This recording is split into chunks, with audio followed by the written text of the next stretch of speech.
These are stories read by visualbrony, who is on his 5-year mission to find amazing stories, discover strange crossovers,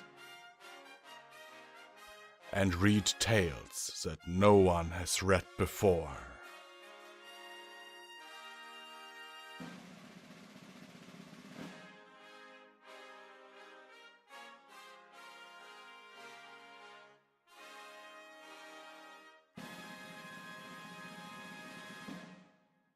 The Twilight Enigma, Chapter 20, Celebrations, comprised mainly of pleasures and delights of the mind and of the flesh.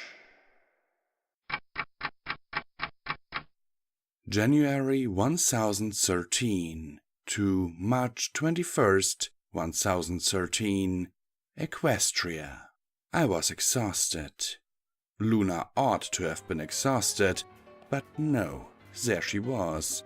Princess sleeps through the day, nudging me gently and telling me to wake up. "I want to stay here with you," I murmured into her mane. "As dearly as I would love that," she replied, mercilessly pulling the covers off of the bed with her magic. "You will be late for your appointment with your friends at the library." I rolled over and spooned with her for warmth. "Dancer won't notice. Once she sticks her muzzle in a book, she'll lose all track of time." "I can see why you are friends," Luna commented dryly. "Nevertheless," she prodded my rump with a little bit of magic. Do that again." "Oh, Twilight, you are impossible. You must get up," I sighed. "Well, you are the senior princess. I suppose I have to obey your commands." I wiggled towards the foot of the bed and indulged in a long, luxurious stretch, keeping my head pillowed on Luna's side. I gazed up at her through half-lidded eyes, lifted a wing to stroke her cheek, and said, in as sultry a voice as I could manage, "So command me." 1. I often encouraged Rarity to write down all her romantic tricks and tips, but she insisted that seduction was something that shouldn't be learned from a book. It's a pity, because she would make a fortune in sales. The look on Luna's face was wonderful, for a moment. Then her expression clouded over and she turned away from me. "You must keep to your appointment, Twilight," she said flatly. "What's wrong?" I tried to turn her head back to face me with a wingtip, but she pulled away. "'Tis nothing." I teleported to her side of the bed, with my muzzle almost touching hers. "Look, I'm an insensitive dummy, and I have no idea what I did wrong, but I'll never know if you don't tell me. Hurting you, even accidentally, is something I can't bear to have on my conscience. So please tell me what it is, or I'll go nuts trying to figure it out, and—" "Nay, 'tis no fault of thine, my love," Luna said. "I am the one to blame. Thy gentle teasing deserves not such unseemly thoughts." "Was there? You mean you—" I forced myself not to smile.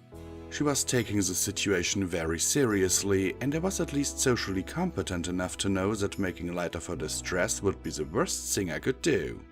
"Luna, I meant it. If you thought of something you'd like to do with me, I want to hear it." Luna's coat was so dark it was usually difficult to tell when she was blushing, but at that moment it was false play. "I would not have thee think less of me," she said quietly. I thought furiously for a moment. I wanted my reply to be perfect. "Luna, no, don't interrupt. I would never presume to judge you for anything you ask of me. Never, understand? I might refuse, but would never think less of you for asking." She nodded, but still kept her eyes downcast. "Luna," I was frantic to get through to her. "I trust you, and I want you to trust me. Tell me, if it's something that you would enjoy, I want to give it to you. But if my desire repels you, Then we'll find a workaround, I said earnestly. I'm the best problem solver in the kingdom. You think I can do it? She finally looked at me. Truly? Yes, I said.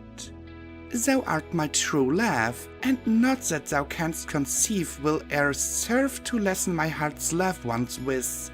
Speakest thou to me of thy desire, of that which thou desirest? Oh, Tartarus! I shook the tangle of middle anguish of my tongue and took Luna's head between my forehoofs. I can't put it as poetically as you can, so I'm just going to say it straight out.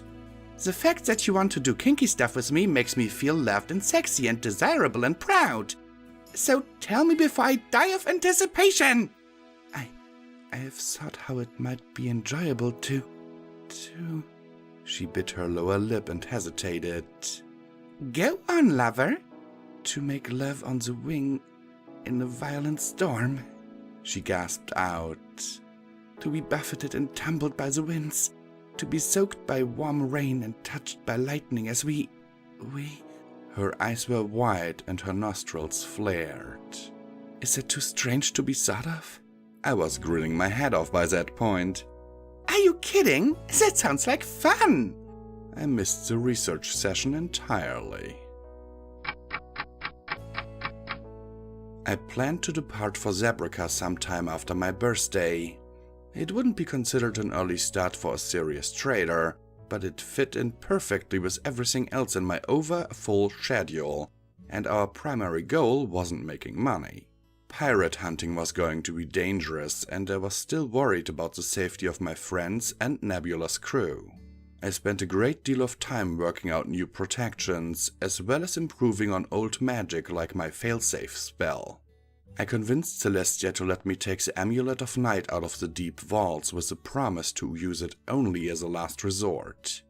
That's when I found the old scroll that mentioned the labyrinthine stairs and what lay beneath them. I was intrigued and excited. So many wonderful things could be accomplished with a magical engine of such power. My failsafe spell was designed to restore normal conditions to a catastrophically, altered system, but it had to be cast directly and needed a template or example to work from. Hardly practical for use on a unique living being. But if the template was constantly being recorded remotely, the spell could capture the essence of a pony and be triggered by an interruption in the flow of information. With the rapid amplitude deviation interpretive oscillator, 3, as a method to carry that flow, I could create a pair of amulets that would 2. In the mathematical sense. 3. Which we'd agreed to call Raptor after the first and last 3 letters of the longer name. Twilight, aren't you coming in? Celestia asked. I realized I had been standing outside the door to her study for some time, lost in thought. Sorry, I said. Multitasking. She matched my grin as I trotted into the room. Twilight sparkled staring off into space and muttering to herself was not a new experience for her. I set out my notes on the little table by her fireplace. I think we can use raptor crystals to control the changeling's anti-friendship amulets if we can tap into a strong, reliable power source. Celestia nodded. Good. I've spoken with Cadence and she's confident she will be able to integrate the control system you've designed with the Crystal Palace. It already spreads magic across Equestria, and a small addition should be easy to implement. We still need to alter the changeling amulets to receive the signal, I said. It won't be easy to get hold of them without blatant use of royal authority. I have taken care of that little detail, Luna said, appearing out of the narrow shadow of a tapestry. A shiver of delight ran through me. I loved it when she did stuff like that. Celestia didn't look up from the paperwork, but a smile spread across her face. Crystal Star has agreed to allow us access to the amulets she makes for Chrysalis, then. You are amazingly persuasive, sister. Perhaps I should include you in more diplomatic situations. She's afraid of ants, Luna said flatly. After 3 nights of dreaming of swarms of them crawling into her ears and nose and… Perhaps not, Celestia interrupted, still smiling. The corner of Luna's mouth twitched upwards a tiny bit. She will also tell Chrysalis that she needs to service and upgrade the amulets that have already been given out. I am impressed, sister. There were a great many ants. I hated to interrupt their playful banter, but we were behind schedule. Shall we decide on what spells we want to be able to induce? A track spell was reasonable. A thermoreactive cantrip to detect high-energy magic was even obvious. But the third spell Celestia wanted… That would kill them outright! I gasped. Yes, but I can't think of a situation where I would actually use it, she said, shrugging off my concern. Then why include it? Do I really have to trot out the old proverbs, Twilight? Chrysalis might have been truthful when she claimed she only wanted to integrate with equestrian society. Celestia's ears twitched with a tiny sign of irritation. But with a significant number of her drones in place, she could just as easily put herself into a position to dictate terms to us. It would be a bloodless coup, but a coup nonetheless. And you'd kill countless changelings to prevent that? I don't know when I'd become an advocate for the insect equestrian citizens, but it just popped out of my mouth. I suppose having Cataracat as a friend and Queen Cherie as a pen pal had something to do with it. She paused for a moment. I'm pretty sure it wasn't because she had any doubts as to the action she proposed. It was because she didn't want to admit it to me. Finally, she lowered her head and looked me in the eye. If there were no other way, then yes. Without hesitation or remorse, I would, Twilight. Any changelings who went along with her plan would be a traitor to the realm. Any who opposed it need only remove their amulets to be free of Chrysalis forever and safe from my wrath. Before I could absorb that, there came a slow clip-clop of applause from where Luna stood. And here I thought that a millennium of unchallenged rule might have softened you, sister. I'm glad to see it did not. I knew her well enough by then to be able to tell that there was no sarcasm whatsoever in her voice. Another shiver ran through me. I did not survive a millennium by being soft, dear Luna. Her smile would have made a Timberwolf cringe. I suddenly felt very, very young. Okay, I said, trying to keep my voice light. Localized implosion spell it is then. The Tree of Harmony wasn't feeding magic into my castle any longer, but that didn't mean I couldn't. The map table was still useful, even if it wasn't throwing us at friendship problems every other week. A few changes from my horn got all the lights and other housekeeping spells working, and it was almost like normal again. I had Pinkie Pie organize a huge party for my birthday, inviting all the citizens of Ponyville. It cost me nearly all of my share of the profits from our first voyage, but it was worth every bit. The main hall of the castle was done up in an elegant style, with an orchestra and formal dancing for the ponies who liked that sort of thing. And the rest of the grounds were a chaotic carnival of food, music and games for the majority of the population. I relied on Pinkie to advise me on the little gifts I wanted to give out to every pony attending. Her files were invaluable. I also prepared quite a number of extra presents in case travelers or relatives of citizens were in town on that day. They were all color-coded by wrapping paper and ribbon to signify what age and gender the gift inside would be appropriate for. 4. That was my idea. Left to Pinkie, they would have all contained chocolate cupcakes. It went perfectly, exactly as I had planned, except for the pirate attack. I was in the castle, talking with Mayor Mare in a quiet corner of the ballroom, when Periwinkle approached and demurely cleared her throat. Yes? I'm sorry for interrupting, Your Highness, but something's come up which requires your attention.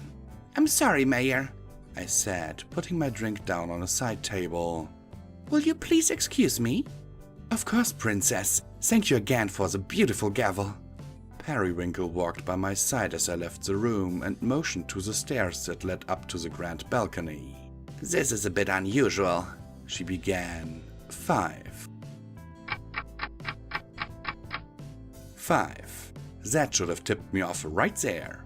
Periwinkle had been with me since shortly after my castle had sprung out of the ground like a giant, glittering toadstool, and after all the things she'd seen, labeling something unusual was a highly significant act. "Dangerous unusual?" I asked as we climbed the stairs. "Yeah, I'm not really sure." She bit her lower lip. "He seemed very polite, but he's got a sword. Perhaps you should start at the beginning." But by then we'd reached the doors to the balcony and they swung open on a suspiciously timed gust of wind, revealing the scene beyond. "Well, if it isn't Princess Twilight Sparkle," came a deep, silky smooth voice. "Or should I say, Captain Blackmane?" He was a buckskin Pegasus stallion who looked like he'd stepped off of the cover of a fantasy romance novel. He wore a red bandana on his head and had a cutlass hung on a baldric over his muscular shoulders. Behind him, a small sleek airship was moored to the balcony railing, and several more piratical types lounged around the balcony, making free with the dessert buffet. "Should I get the guards?" Periwinkle asked, nervously backing away. "Oh, no need to be involving them," the handsome stallion said, making a motion with a wing to one of his crew ponies. "This is between the captain and I." The crew pony tossed a cutlass onto the floor near my hooves. "I'll get the guards," Periwinkle said. "No, it's all right," I said to her as I levitated the cutlass up and fitted my right forehoof into its grip. "Just keep the guests off the balcony until this is settled, please." "Are you sure, Princess?" I nodded and swung the doors shut with my magic. "Rules?" I asked the stallion. Several of his crew ponies laughed at that. "No magical hanky-panky, otherwise..." He shrugged. "Terms?" "I win, and you acknowledge that Dashing Blade is king of the Northern Fleet, and swear never to meddle with me or mine again." "And when I win?" "Oh, very sure of yourself, aren't you, lass?" He grinned, and I had to admit that it was a charming, if roguish expression. "Name your forfeit if you win. No need to waste on fantasies." I grinned back. "Stop talking and start fighting." He was strong and fast, but I was a bit quicker. I tried on a bind on his blade and managed to deflect his first cut, but didn't get the disarm I had been going for. Cutlasses are terrible for thrusting, so that's exactly what I did. 4 lightning-fast thrusts at his face and neck surprised him enough to get him back away from the doors, giving me room to maneuver. He came back with 2 savage downward chops that I easily dodged. They were slow enough that I didn't need to parry, but they were only the setup for his third attack. He snapped both his wings downwards and together, flipping himself up and over my back, slashing out as he reached the apex of his leap. I dropped to the floor and snapped my cutlass into a parry time. The sound of our blades clashing together came an instant before the sound of his hoofs hitting the marble behind me. "Oh," he said mockingly as I spun to face him. "Fancy blade work, that. Bet you learned it in a nice, comfy school somewhere." I had learned it from Maestro Flechet, who, often as not, had Rarity, Rainbow Dash and I practicing dirty tricks outdoors in all weathers. A master in the sport of fencing, he was also an eminently practical stallion who had a great deal of experience with blades in the real world, and had the lack of scars to prove it. I struck out a perfect on guard and took 3 precise steps forward in an advance that would have earned a nod of approval in any cellar in Equestria. Then I pretended to stumble, knocked the pirate's blade aside with a savage beat in the instant he was distracted, and hammered my hilt into his belly in a completely non-regulation sucker punch. It felt like I'd slammed my hoof into a stone building, but it knocked him back a bit and certainly surprised him. We traded a flurry of blows, dancing back and forth across the balcony. Sometimes we took to the air, but he didn't seem to care for the additional complications that our aerial maneuvers added any more than I did. It was a down and dirty fight. We threw kicks and wing strikes into the mix, and I toppled the cupcake cart into his path just in time to save myself from an unexpected rush. Pretty it wasn't. What it was a whole lot of fun. I banked my rump into the balcony railing, and Dashing Blade seized the opportunity to force me into a corpse. His chest pressed against mine, and our hilts locked together below our chins. He opened his mouth to deliver some clever quip, and I thrusted my muzzle downwards, mashing my lips against his and sliding my tongue deep into his mouth. He tensed up for an instant, and then melted into the kiss, his tongue sliding against mine. That's when I hooked a hook around his hind leg and yanked with all of my strength. He crashed to the floor, his cutlass spinning out of his grip, and I followed him down. He was far too strong to be pinned by my lighter body, but my cutlass laid sideways across his throat made up for that disadvantage. "Time to name my forfeit, I think," I cooed down at him, grinning from ear to ear. "Well then." He thought about it for almost a full second. "No pony can say Captain Dashing Blade doesn't honor his word. Name your pride, lass." "You're mine for the night," I told him, getting to my hoofs and tossing aside the cutlass. "We'll see if you have other talents besides brawling." His eyes went wide for a moment, and then a slow smile spread across his face. "This isn't how I thought this would go, Twilight." "I'm glad I can still surprise you." I smiled and conjured up a length of soft cotton rope to truss up my prize. "You can wait in my bed until I arrive. If you're lucky, I may bring you some dessert." I slowly ran a hoof tip over his chest and down his taut belly, then teleported him into my private chambers. The pirate crew were grinning their heads off as they got back aboard their airship. I gave them a cake that had survived the mayhem. "It's a long way back to Canterlot," I said. "Scurvy pirates need snacks." I found Pinkie Pie and got her to break out the emergency backup desserts for my guests, then headed for my rooms. I thought it would heighten the anticipation to keep Luna waiting, but I couldn't resist for long. It was a memorable birthday. I woke some time before dawn and turned to nuzzle against Luna's neck. She made a soft noise and lifted her chin so I could nibble at the soft skin below her cheek. "How did you know it was me?" she asked quietly. "I made sure to damp all traces of magic, and I'm very good at that." "Well, it was a rather improbable scenario, but the kiss gave it away." I gave her a peck at the corner of her mouth. "You can't disguise that wonderful technique of yours." Luna started to smile, and then it hit her. "What? Thou didst not know before then? Thou wouldst kiss a strange stallion in such a wanton manner?" She turned her head over her shoulder to stare at me, aghast. "He was a very handsome stallion, and I hadn't seen you in nearly a week." She was so taken aback that she overlooked my terrible acting and began to sputter in outrage. I turned aside as if unconcerned and nonchalantly examined the edge of a hoof as if looking for imperfections. "Oh, and the first parry I made, I could tell the edge of your cutlass wasn't sharp, even though it looked like it was. Nice illusion, by the way." Luna gave a wordless cry of outrage, followed by a pillow to the back of my head. "Thou art an impossible rogue, Twilight Sparkle!" I couldn't help laughing, even under the multiple strikes of both pillows.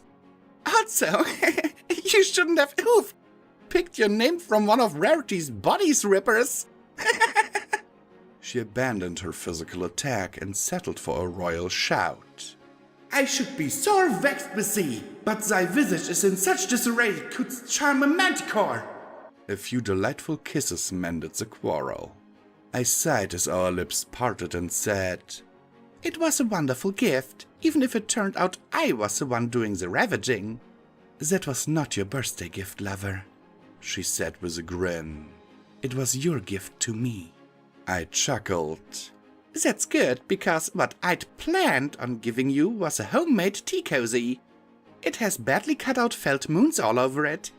I would treasure it, she said, from a great distance.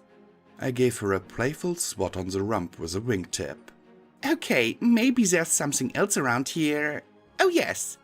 She was delighted with the little music box that played one of her favorite tunes. 'Tis cunning work. So tiny, yet the sound is full and rich, and no magic in it for a wonder. The artisan is an earth pony from Baltimore. He's making quite a name for himself. Well deserved, she said, and set the box down on her belly. Speaking of cunning, a wrapped package appeared in a flash, and I caught it in my magic. I didn't even have to unwrap it to know it was a book. Fear not, my love, it is a tome that you have not read. Okay, I said, grinning at her. Is it a book about mind reading? Her expression grew serious. In part, it certainly is a glimpse into the mind of some ponies. Intrigued, I opened the wrapping. It was old. Very old. I could sense the subtle spells woven into the binding to keep it subtle and free from dirt and mold. There was a heraldic sun embossed on the cover, overwritten by the title of the book, The Princess, by Nicker O. Machiavelli. Nay, Luna said, once again anticipating my reaction. You have not read this book. I opened the cover and turned past the flyleaf, title page, and dedication.